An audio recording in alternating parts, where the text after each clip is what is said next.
दोस्तों, अरबी व्याकरण का, अरबिक ग्रामर का ये हमारा 7th पार्ट है। अगर आपने अभी तक पिछले पार्ट्स को नहीं देखा है तो इस वीडियो के डिस्क्रिप्शन में लिंक मौजूद है, ज़रूर देखें। पिछले पार्ट में हमने इसमें मारिफा के 2 अक़साम को विस्तार के साथ पढ़ लिया था, जिनमें पहला था इसमें अलम और दूसरा था इसमें ज़मीर। जैसा कि मैंने कहा था कि इसमें मारिफा को साबित करने के लिए, इसमें मारिफा को पहचानने के लिए ये 7 अक़साम हैं। अगर कोई भी इस्म इन 7 अक़साम में फिट बैठता है किसी एक से, तो वो इसमें मारिफा होता है। पहला था इसमें अलम, दूसरा इसमें ज़मीर, तीसरा इसमें इशारा, चौथा इसमें मौसूल, पाँचवा मुअर्रफ बिल्लाम और छठा है मुज़ाफ इलल मारिफा और सातवां है मुनादा। तो यहाँ तक हमने पढ़ लिया था। अब आइए देखते हैं कि इसमें इशारा क्या होता है। इसमें इशारा, जिसे हिंदी व्याकरण में संकेतवाचक संज्ञा कहते हैं और इंग्लिश में कहते हैं डिमॉन्स्ट्रेटिव प्रोनाउन। इसका परिभाषा यह है कि संकेतवाचक संज्ञा यानी कि इसमें इशारा वो संज्ञा है, वो इसम है जिसके ज़रिए से दूसरे इसम की तरफ, दूसरे संज्ञा की तरफ इशारा किया जाए, संकेत किया जाए, उसे इसमें इशारा कहते हैं।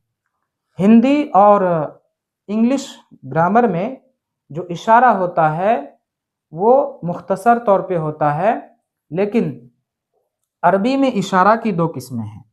पहला है करीब और दूसरा है बईद। करीब के माने होता है जो नज़दीक यानी निकट की वस्तुओं के लिए, चीज़ों के लिए या व्यक्तियों के लिए इशारा किया जाता है, उसे करीब कहते हैं। और बईद जो दूर की चीज़ों के लिए इस्तेमाल होता है, उसे बईद कहते हैं। अरबी व्याकरण में मुज़क्कर के लिए अलग इस्तेमाल होता है, मुअन्नस के लिए अलग इस्तेमाल होता है, वाहिद के लिए अलग होता है, तस्निया के लिए अलग होता है और जमा के लिए अलग होता है। तो सबसे पहले हम वाहिद को लिखे हैं, फिर तस्निया को, फिर जमा को। तो मुज़क्कर करीब के लिए, इशारा करीब मुज़क्कर के लिए, वाहिद के लिए आता है हादा, जिसके माने होता है यह है, और दूसरा है तस्निया हादानी, जिसके माने होता है ये दोनों, और तीसरा है हाउलाई, यानी कि ये जमा है, जिसके माने होते हैं यह सब मर्द। और इसी तरह मुअन्नस में आ जाता है हादिही, यह एक स्त्री, हातानी, ये 2 स्त्रियां, और हाउलाई, यह सब स्त्रियां। इसी तरह इशारा बईद मुज़क्कर के लिए, वाहिद के लिए आता है ज़ालिका, जिसके माना होता है वो एक मर्द, और तस्निया के लिए ज़ानिका, जिसके माने होता है वो 2 मर्द, और जमा के लिए उलाइका, मतलब वो सब मर्द। तो ये बईद के लिए, मुज़क्कर के लिए हुआ। और मुअन्नस के लिए इस्तेमाल होगा तिलका, वाहिद के लिए, मतलब वो एक स्त्री। और इसी तरह तस्निया के लिए इस्तेमाल होगा तानिका, मतलब वो 2 स्त्रियां, और ये क्या है उलाइका, वो सब स्त्रियां। तो ये था इसमें इशारा। अब आइए आगे इसमें मौसूल को देखते हैं। तो इसमें मौसूल, जिसे हिंदी व्याकरण में संबंधवाचक संज्ञा कहते हैं, जिसका परिभाषा है कि वो संज्ञा है, संबंधवाचक संज्ञा यानी कि इसमें मौसूल वो संज्ञा है जो 2 वाक्यों को जोड़ता है। आसान भाषा में आप यूँ समझिए कि इसमें मौसूल हर वो इसम है जो 2 जुमलों को, 2 सेंटेंस को आपस में जोड़ देता है और एक अलग माना क्रिएट करता है, उसे इसमें मौसूल कहा जाता है। जैसे हिंदी में आपको मैं मिसाल दे रहा हूँ कि असगर एक शिक्षक हैं, वो हमें अरबी पढ़ाते हैं। तो ये 2 सेंटेंस है, यहाँ से लेके यहाँ तक एक सेंटेंस हो गया कि असगर एक शिक्षक हैं, और दूसरा है कि वो हमें अरबी पढ़ाते हैं। अब इसे हमें जोड़ना है क्या, इसमें मौसूल। इसमें मौसूल जोड़ करके हम दोनों जुमले को एक कर देंगे। तो यहाँ पे इसको हमने मिटा दिया और हमने लिख दिया कि असगर एक शिक्षक हैं जो, यहाँ पे जो हमने लगाया और वो को भी हमने मिटा दिया। तो क्या बन गया कि असगर एक शिक्षक हैं जो हमें अरबी पढ़ाते हैं। तो ये 2 जुमले को हमने जो लगा करके एक जुमला बना दिया।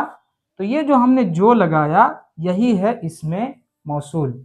और अरबी भाषा में जो इसमें मौसूल होता है मुज़क्कर के लिए अलग इस्तेमाल होता है और मुअन्नस के लिए अलग इस्तेमाल होता है। वाहिद के लिए अलग होता है, तस्निया के लिए अलग होता है और जमा के लिए अलग होता है। तो सबसे पहले हम देखेंगे मुज़क्कर में वाहिद के लिए आता है अल्लज़ी।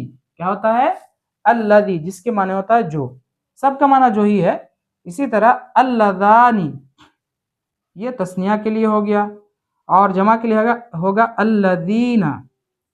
इसी तरह मुअन्नस के लिए जो वाहिद के लिए आता है अल्लती, तस्निया के लिए अल्लतानी और जमा के लिए अल्लाती या अल्लाई। यह है अरबी भाषा का इसमें मौसूल। अब आइए देखते हैं कि मुअर्रफ बिल्लाम क्या होता है।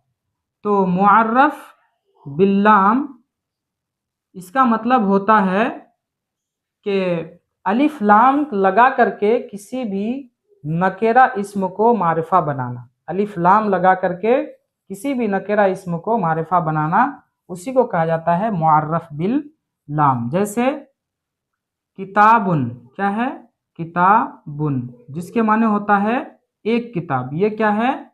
ये है नकीरा, ये नकीरा है। अब इसे अगर हमें मारिफा बनाना हो तो सिंपल सा कायदा है कि उसके सामने जो है शुरू में अलिफ लाम जोड़ दें। जैसे अल किताबु,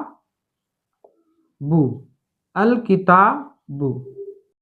एक चीज आपको याद रखनी है कि अलिफ लाम जिस इसम में दाखिल हो जाए तो आखिर में जो तनवीन है वो ख़त्म हो जाएगा, बल्कि एक हरकत बाकी रहेगी।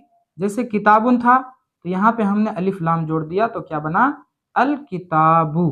तो क्या हो गया? ये एक खास किताब हो गया। इसी तरह जैसे बैतुन, बैतुन के माने होता है क्या? घर। पहले लिख लेता हूँ। जैसे बैतुन, बैतुन के माने घर, एक घर या कोई घर। इसे हमें क्या बनाना है? इसमें मारिफा यानी कि खास करना है। तो इसके लिए हमें क्या करना है? अलिफ लाम जोड़ देना है। तो ये क्या बन गया? अल बैतु, तनवीन हट गया, अल बैतु। तो ये क्या बना? इसमें मारिफा बन गया। ये क्या बन गया? इसमें मारिफा। तो इसी को कहा जाता है मुअर्रफ बिल्लाम। इसी का नाम क्या है? मुअर्रफ बिल्लाम। अब आइए देखते हैं कि मुज़ाफ इलल मारिफा क्या होता है। इसका मतलब ये होता है कि अगर कोई नकेरा इसम है और उसकी निस्बत किसी मारिफा इसम की तरफ की जा रही है तो वो नकेरा इसम भी मारिफा बन जाता है। जैसे मैं मिसाल के तौर पे बताता हूँ। जैसे एक नाम है जैद, जो कि खास नाम है, मारिफा है, और एक लफ्ज़ है बहन। तो यहाँ पर देखिए जैद, अब यहाँ पे हमने जोड़ दिया की, तो क्या बना? जैद की बहन। तो ये जो बहन था पहले, ये क्या था? नकेरा था। अब हमने जैद की तरफ इनको निस्बत कर दिया, इनको मुजाफ कर दिया, संबंध जोड़ दिया। तो ये जो बहन है, ये जो नकेरा इसम था, ये अब क्या बना? ये मारिफा बन गया, क्योंकि मारिफा इसम की तरफ जो है उसकी निस्बत की गई तो वो भी मारिफा बन जाता है। तो क्या हो जाएगा? बहन की अरबी आती है उख्तु, उख्तुन। क्या आती है? उख्तुन। और जैद की अरबी जैद, तो क्या हो गया? उख्तु जैदिन। तो ये जो उख्तुन था पहले, ये क्या है? नकेरा था पहले, लेकिन जब हमने इसको मारिफा की तरफ निस्बत किया, इजाफत किया, तो ये मारिफा की तरफ इजाफत करने की वजह से ये भी मारिफा बन गया। तो इसी को कहा जाता है मुजाफ इलल मारिफा। और मुनादा क्या होता है? जिसे हम पुकारें, जिसको हम आवाज लगाएं। जैसे मिसाल के तौर पर मुनादा, पहले लिख लेते हैं मुनादा। जैसे किसी मजलिस में या किसी जगह पर बहुत सारे लोग मौजूद हों, लड़के भी हों, जवान भी हों, बूढ़े भी हों, औरतें भी हों, मर्द भी हों, और वहाँ पर किसी को खास करके बुलाया जाए कि ऐ नौजवानों सुनो। तो वहाँ पे वो नौजवान तो बहुत सारे हैं, लेकिन चूंकि वहाँ पर नौजवानों की जमात मौजूद है, वहाँ पे बहुत सारे लोग मौजूद हों, तो वो नौजवानों की जो जमात है वो क्या हो जाती है? ख़ास हो जाती है। क्योंकि हमने किसको पुकारा, नौजवान को पुकारा, तो मुनादा क्या होता है, मारिफा बन जाता है। जैसे या औलादू, या औलादू, ऐ लड़कों। तो यहाँ पे देखिए लड़कों को पुकारा या औलादू कह करके, यानी कि वहां पे बहुत सारे लोग थे, औरतें भी थी, नौजवान भी थे, मर्द भी थे, बूढ़े भी थे, तो यहाँ पे खास किसको कर दिया, या औलादू। तो या लगा करके, या हर्फ निदा और औलाद मुनादा, तो जिसको पुकारा जाए, जिसको आवाज दी जाए, वो भी क्या होता है, मारिफा बन जाता है। अब अगर कोई लफ्ज आपको समझ में ना आए कि ये मारिफा है कि नकिरा है, तो इन सातों अकसाम में जो है आपको तलाश करना है। एक लफ्ज मैं साबित करके दिखा देता हूं। जैसे हमारे पास एक लफ्ज है कुर्रासतुन, क्या है, कुर्रासतुन। तो कुर्रासतुन है, तो सबसे पहले हमें कुर्रासतुन का माना पता होना चाहिए। तो कुर्रासतुन के माने होता है कापी, नोटबुक। तो अब हमें पता करना है कि ये मारिफा है कि नकिरा है। तो सबसे पहले हमें जानना है कि क्या इसमें अलम है, किसी चीज का जाती नाम है, जो खास नाम है। तो पता चला कि किसी चीज का ये जाती नाम नहीं है। कापी तो बहुत सारी मिल जाती है मार्केट में। तो ये क्या है, इसमें अलम नहीं है। अब हमें इसमें जमीर जो हमने पढ़ा था, हुआ, हुमा, हुम, हिया, हुमा, हुन्ना, अंता, अंतुमा, अंतुम, अंती, अंतुमा, अंतुन्ना, अना, नहनु, क्या उनमें से आता है? तो ये उनमें से भी नहीं आता। अब हमें देखना है क्या ये इसमें इशारा में से है। अभी जो मैंने आपको बताया, जैसे हादा, हादानी, हाउलाई, जालिका, जानिका, उलाइका, तिलका, इन सब चीजों में से आता है क्या? तो पता चला कि उन सब चीजों में नहीं आता। इसी तरह हमें पता करना है क्या ये इसमें मौसूल में आता है, अल्लदी, अल्लदानी, अल्लदीना, अल्लती, अल्लतानी, अल्लाती, उनमें से आता है क्या? तो पता चला कि उनमें से भी नहीं आता है। उसके बाद हमें देखना है क्या ये मुअर्रफ बिल्लाम है, क्या उसके शुरू में अलिफ लाम लगा हुआ है? तो पता चला कि इसमें अलिफ लाम लगा हुआ नहीं है। अब हमें देखना है क्या ये मुजाफ इलल मारिफा है, इसी मारिफा इसमें की तरफ मुजाफ है, इजाफत है? तो पता चला कि नहीं है। अब जो है हमें देखना है क्या उससे पहले हर्फ निदा लगा हुआ है, क्या ये मुनादा है?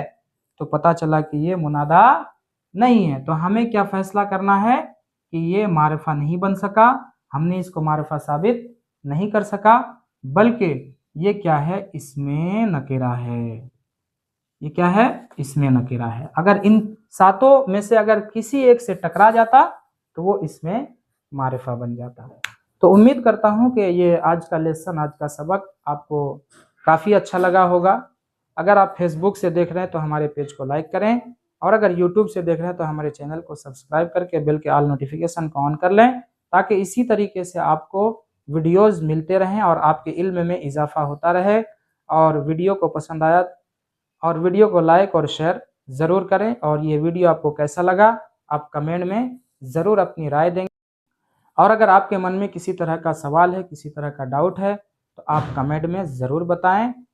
तो मिलते हैं फिर अगली वीडियो में, तब तक के लिए खुदा हाफिज़।